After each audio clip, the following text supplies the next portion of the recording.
আসসালামু আলাইকুম।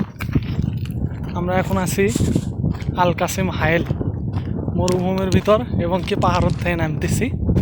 আশেপাশে পাহাড়, রাতের অন্ধকার দেখা যায় না। আর যে লাইটগুলো দেখতেছেন ওটা সাইডে শহর, ওই শহরে আমরা কাজ করি, শহরের সাইডে মরুভূমির ভিতরে। এই যে দেখেন পাথর দেখা যায়। আমরা এখন বর্তমানে মরুভূমির ভিতর দিয়ে হাঁটে যাচ্ছি, সাথে আছে পানির বোতল। কিন্তু আমরা যাচ্ছি, উদ্দেশ্য হলো জামাল, মানে জামাল বলতে উট বোঝাই, আরবি ভাষায় জামাল।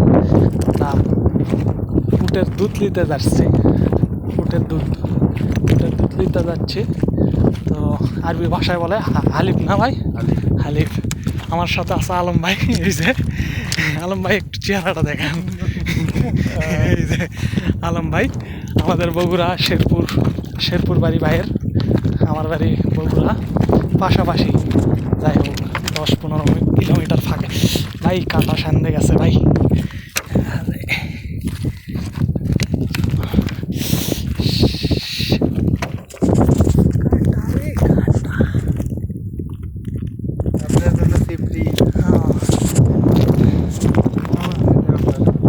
যাই হোক, মরুভূমির ভিতর খালি কাটার গাছ আর কাটার গাছ, ঠিক আছে।